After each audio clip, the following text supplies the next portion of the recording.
So on the rollers yesterday, we had really bad shake. Like it was just vibrating the hell out of the whole car. So I wanted to break the tires down and see if I could find an issue.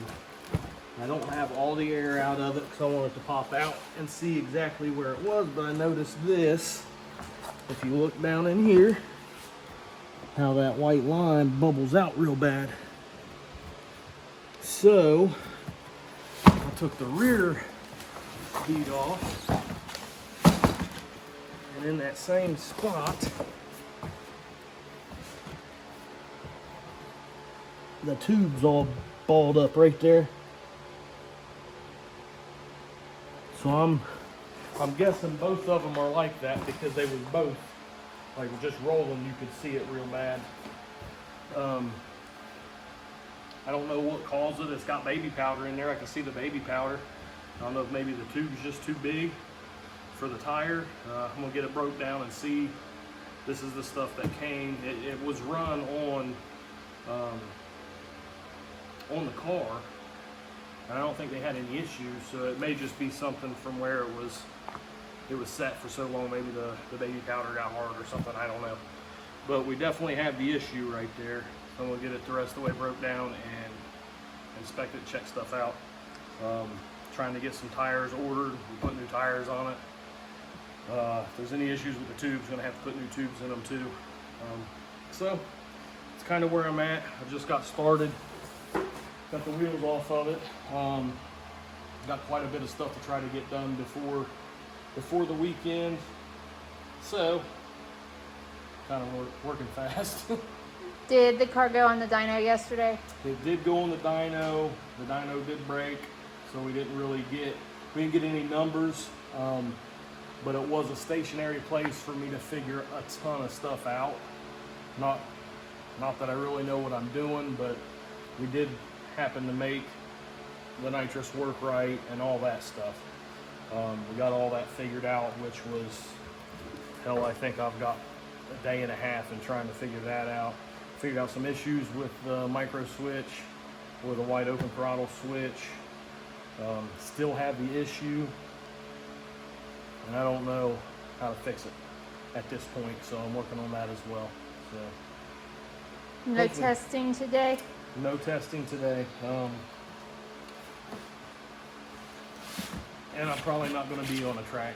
It's going to be street only if I can get anything, and it's mainly just to make sure the car is going to go straight so that I have a little bit of confidence whenever I let go of the button on the track that it's not just going to shoot to the right or the left. That's like I explained, or we explained, that we're not going out to set the world on fire this time. It would be awesome to go a couple rounds. I'm not expecting it though. We'll see what happens when I let go of the button. I still have not made a pass at all in the car, so we're a couple days away. To get my center line and my neutral line on that water bore set up. Yeah. It's really hard. It's real touchy because of the weight of this truck. I can't get enough weight to gas it. Because it's a truck.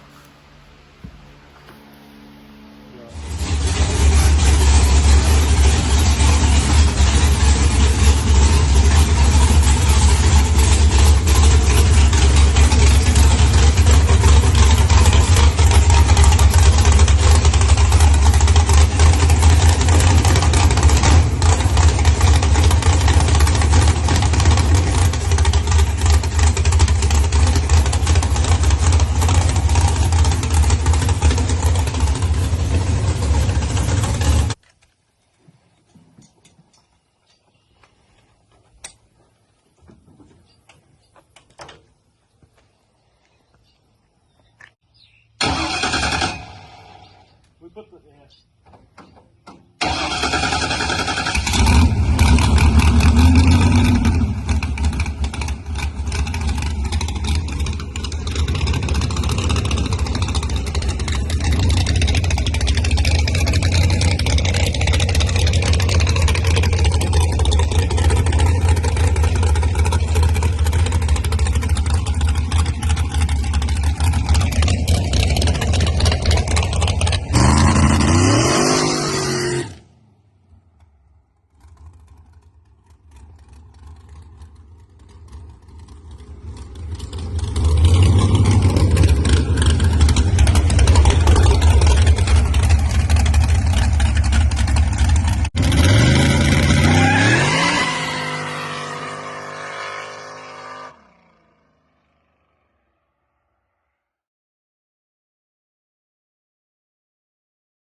this side is where I ended up What stopping. they need to do is dig this out and fill it full of sand. Yeah, do a big gravel pit, Yeah. sand pit, something.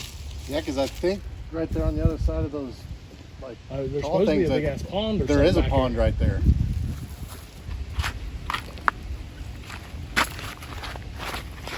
I really haven't Gotta hadn't changed for the safer down here.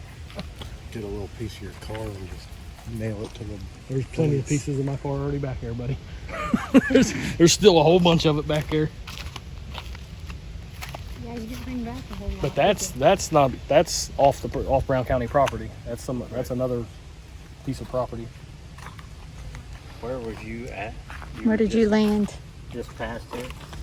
Yeah, see over here, like you come over here where the trail goes and kind of goes away. Yeah, yeah. I'm pretty sure the big bush of trees right Yeah. there. I think I was landed and stopped over there. You were probably in the air. Probably.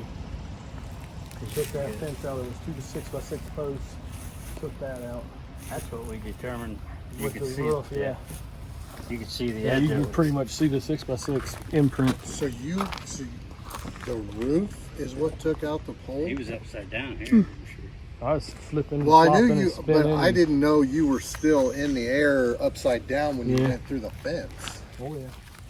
It was right here. Yep. What's that? Your front bumper? Yep.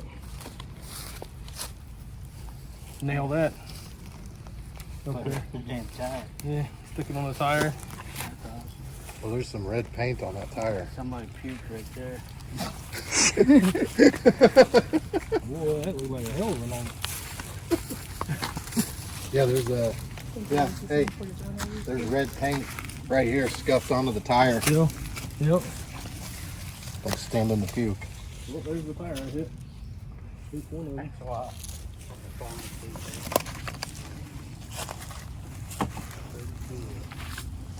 I told her the other day, we find enough pieces to be able to put the front bumper back together. Look at that son of a bitch.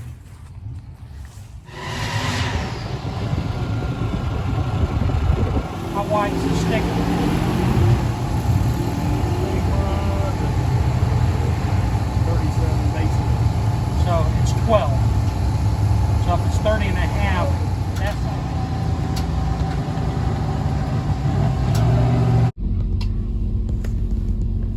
See you when we get back.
I lied. I'm still in the, oh, you work? I'm still in the golf cart.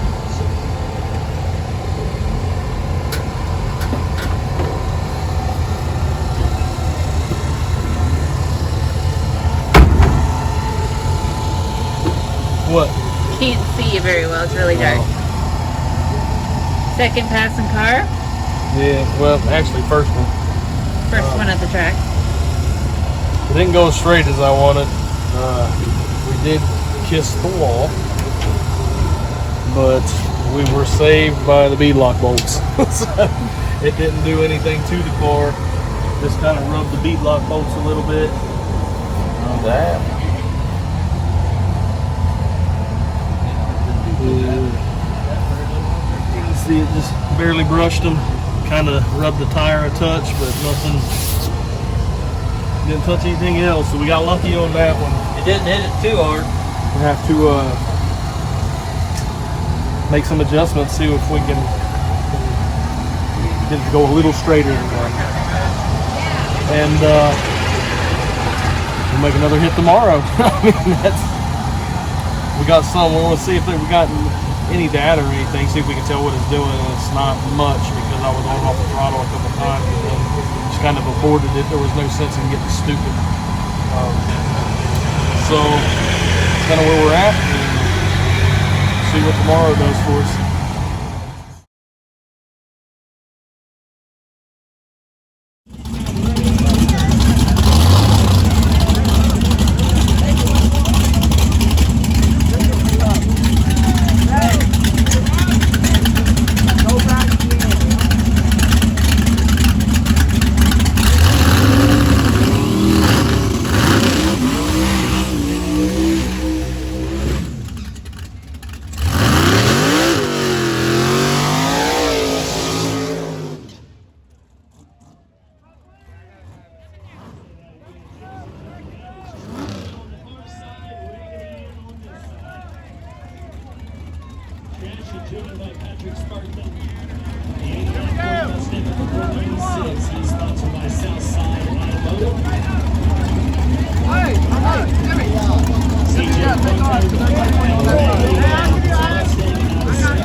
Second chance race, first pass. I was kind of confident in the the tune-up that I had in it, as far as power, I took a good bit of power out of it just so I felt that it would go down the track.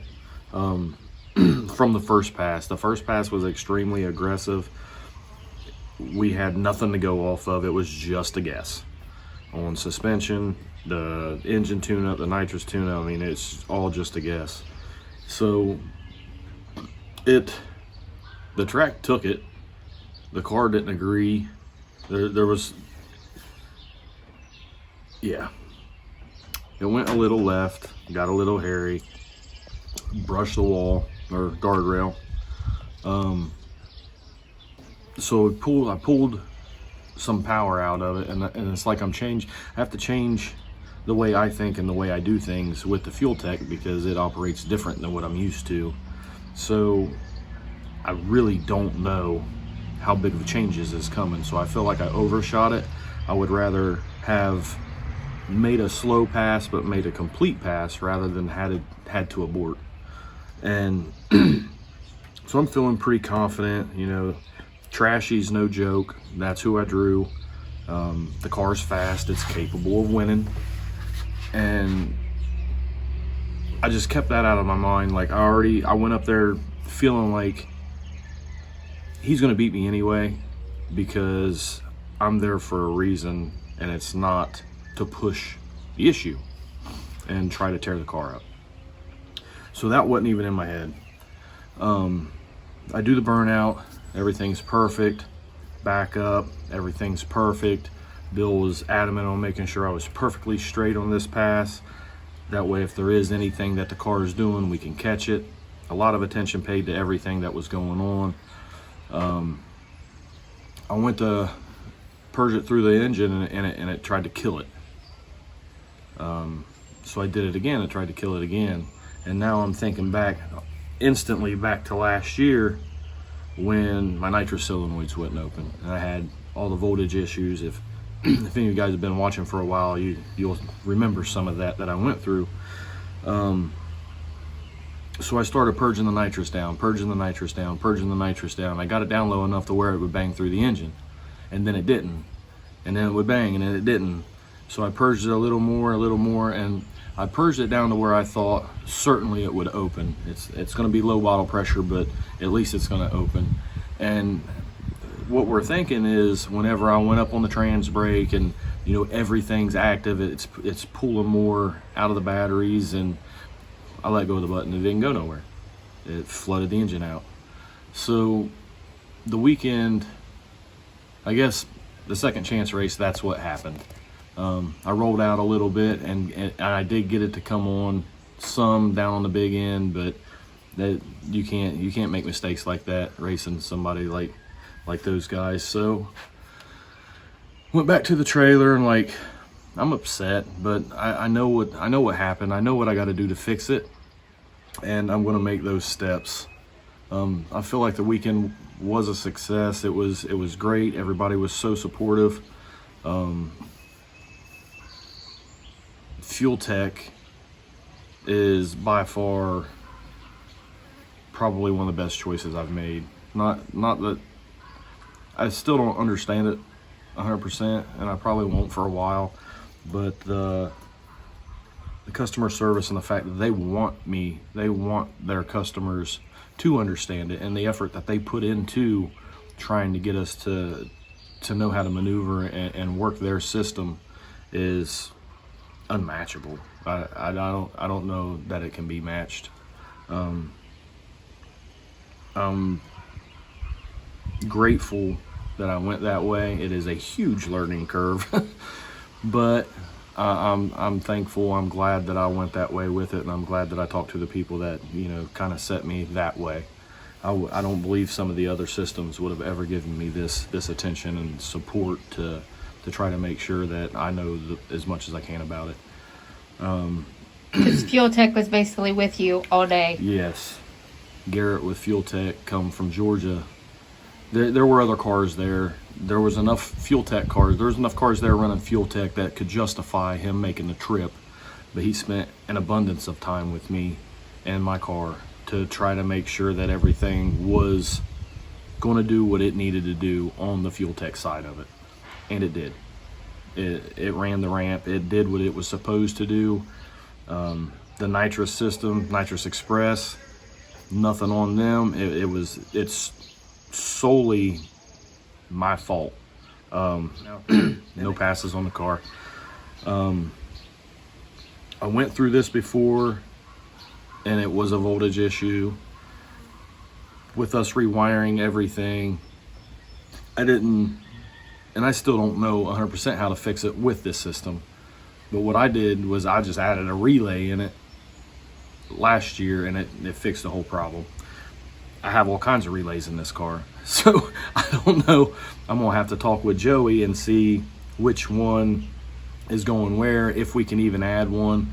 I don't have an alternator on it yet, and it is a 12-volt system, so that is probably a big part of the problem with the electronics that I'm running.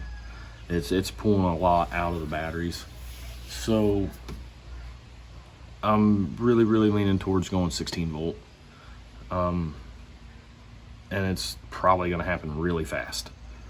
I need to get it in, I need to get it switched over and get some sort of test passes on it to make sure everything's going to work.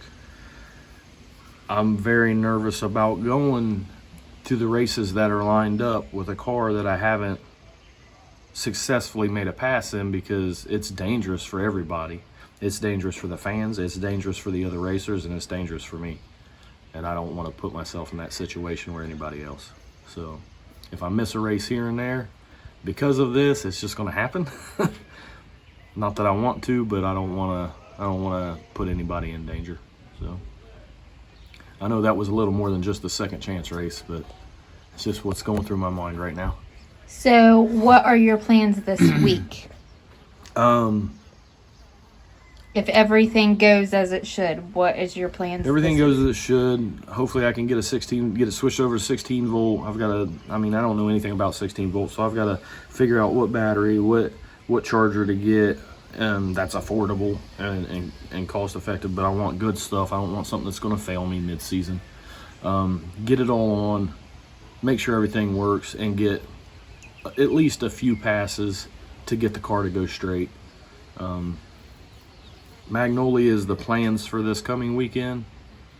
No Prep Mania. And I've already been in the lane next to somebody that wrecked really bad there. So I know the possibilities of what can happen there. And I don't want to be a part of that. So if I'm not comfortable,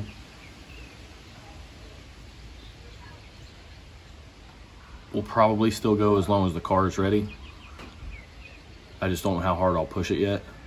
They are having testing after, if you get put out of the race, they are having testing Right. after the class is run So at this race.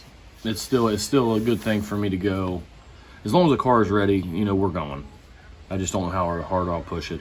If I'll aim more for the testing side of it, or if we make a couple passes in the car and it goes straight and it's fast, we're going for it. So there's no sense in going and not trying, you know what I mean? But it's still a new car, and I'm still trying to get comfortable in it. Like, I have to do a lot of thinking in the driver's seat of all the changes and where everything's at.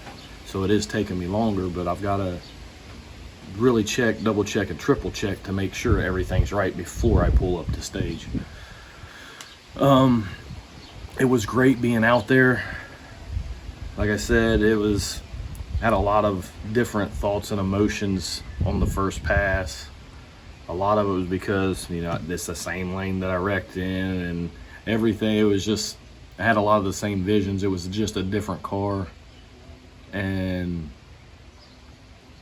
when I let go of the button on that first one, it did it shocked me, because the car left hard.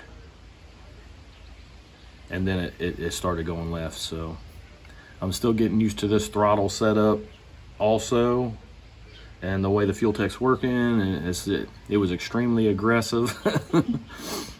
But it has to be at something like that. You have to be on top of your game, because I think it was 80 something of like the nation's bad boys were there. That's what they are. They're all great. They're all fast. They all know what they're doing. There was several other cars that were just finished there too, though, and didn't have nothing. But yeah, it was a great time. Jeff always puts on a good show. Never disappoints. Runs very smoothly. They do. They typically run real smooth. You've got your typical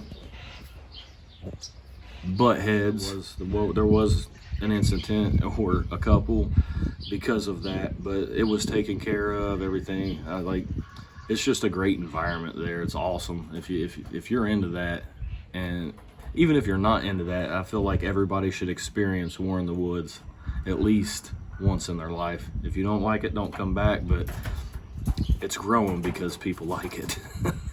It's just it's a badass place. I would really, and this is me just thinking out of my mind and venting this out. I'm sure it's been talked about, I'm sure it's been thought about, but I would really, really, really like to see them dig in a sand pit or a gravel pit at the end of that place. We went down there and looked. This is the first time being back after the wreck, but we went down there and looked at it pretty much as soon as we got there and got the golf cart unloaded, and still found a couple pieces of my car down there. But really not a whole lot that has changed down there. And I would hate to see somebody go through what I went through with their setup, because there wasn't any other kind of safety whatever it is implemented. Prevention. Yeah, something just to If try there to, was a mechanical failure. just to try to get the car, save the car. I mean, save the car, save the person. I do realize how close I was to death on that one. And I don't know, it's just like, you would think that there would have been a lot of effort put into that not happening. There's a lot of bad wrecks that's happened there. Whatever happened this last one, this was a very fast, smooth race. Like, there wasn't the out of controls like normal. I know the track conditions were a lot better, and it was taking a lot of power. But if they go back to, or whatever the reason was that the track was the way it was, if they go away from that and the wrecks come back, or in my case, it was a mechanical failure. Like, who would have ever thought that would have happened? If that happens, I hate to see somebody lose their car that, like I did, over a gravel pit or a sand trap or anything like that, that could have possibly, kept it from flipping and flopping and banging and beating and doing everything that I went through. You got to clean the engine, tear the engine apart, clean some sand out of it or something, and clean the car. That's way better than trying to build a whole new car, possibly losing your life. But that out of the way, it's an awesome environment. It's an awesome place. Jeff and his crew, the whole team, I mean, they work their asses off on that to make it go good, and it shows. It's a badass race. I definitely want to go back. I'm not done with the place. I didn't get to make a complete pass, and I for sure will do that.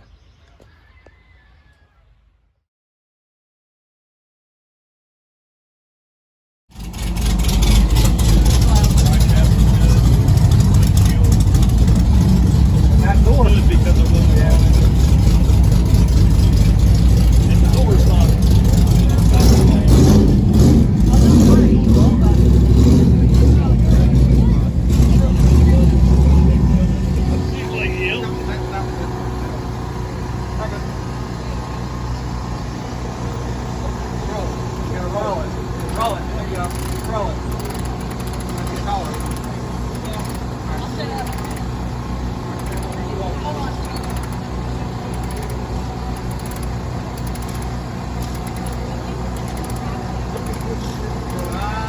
This is what happens whenever the camper hangover won't shut.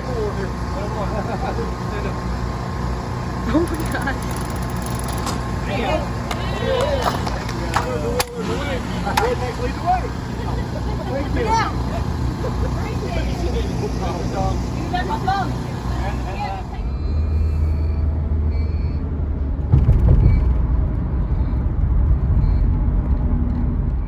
I'm gonna give some a shout out to a few individuals, and Webb's Trucking. Thank you for jumping in at the fueling station and just telling me to hang the pump up. You'd take care of it. That is the first time for me. It's never happened. That's Webb's Trucking in Circleville, Ohio. We appreciate it. Thank you. Mike Birkenmeyer, the tires that you put on the car, I mean, they did their job. Like, it's crazy how everything came together for this race, and you're a big part of it. Old Greg just showing up out of nowhere in the mail. That was it really got Jess emotional, and like it really touched me too. The support and I can't even put it into words, the appreciation that we have, and how we made it to War in the Woods by you guys. Chuck with On Tilt Racing Productions. Shit, sorry, I'm getting to where I can't talk. I'm fighting myself here. Him taking care of the buy-in, or some of the buy-in, what was left of the buy-in, and coming by and throwing some money out at me. Chuck's always been from the beginning, Chuck's been really good to us. Love the man to death. We would not have made it. We were trying, but we would not have made it if it wasn't for you guys. And I just want you to know that we appreciate you. So thank you. And everybody that stopped by and was so ecstatic to see us there, bought shirts, entered into the raffle. Yeah, anybody that supports us, like, we love all of you. It really makes a big difference in our program and what we do, how we can do it with your support. And even you guys stopping by and Just to talk and spending chat. time, that's valuable too. We enjoy those conversations that we've had with all of you. And telling me about your vehicles and your projects, that's always good to hear. I like to hear what's out there and people that's doing the same stuff that we do. Like, you know, this thing was built in the barn. The new one was. The other one was built in the same barn just many years ago. But it wasn't built from this standpoint. I got it as a roller, but we're all struggling here to do the same thing for the same passion. So we definitely appreciate everything. Yeah. All the fans, all the messages. I might not be getting back to everybody, but I try. Those of you that asked about Darren or had conversations with Allie, Yep. those all mean a lot too. Yeah, people's paying attention, and we love it. So thank you all for that. You got anything else to add? Like, Nah, all good? I think you're all good for this one. So we'll update you guys, try to update middle of the week on what our plans are for the weekend for sure. Once we know a little bit more about that. I'm gonna get on trying to figure out what 16-volt setup is gonna do me, and try to get it on the car. And do some testing. So Yeah. Stay tuned. Like, subscribe, tell your friends, your families, your enemies. yeah, Whatever we'll you take can the do. haters too. Yeah. If we can ever get the new merchandise out, Yeah. I think a lot of people will like that. I'd also, I mean, I know he knows, but Bill Hodgkinson and their family, give a shout out to them for Yes. helping with lining up and everything Yeah, that they did this absolutely. weekend, because they're busy running their own thing. For him to help us out, that means a lot as well. Yeah, it's amazing the help that I have and the people that I have in my corner. Love the Hodgkinsons to death. So yeah, I'd also like to add on Jerry, Barrick, and Heather with Bunker Hill Fabrication, Jason Malone and his family, and Cassie, Mike Smith for making the trip, coming to support and help me. These are friends and or sponsors that turn friends. They've all been a big help throughout this build process, especially Jerry, spending a lot of weekends and early mornings and late nights down here to get this car done for us to be able to get it out this season. Also Joey Byers for spending all the time that he spent in traveling as much as he did to try to straighten out the wiring the best we could before this weekend. We still got some work to do to it and a couple wires to add that we know now to make stuff work right. Sorry, but it's just been a lot of work, a lot of time, people helping go into getting the car out, and it's like it's coming. I feel like the car is going to be that next step from the old car that we all hoped it would be whenever we was putting this time and efforts into it. So we will see in the future just what we can do with this car. Thanks everybody.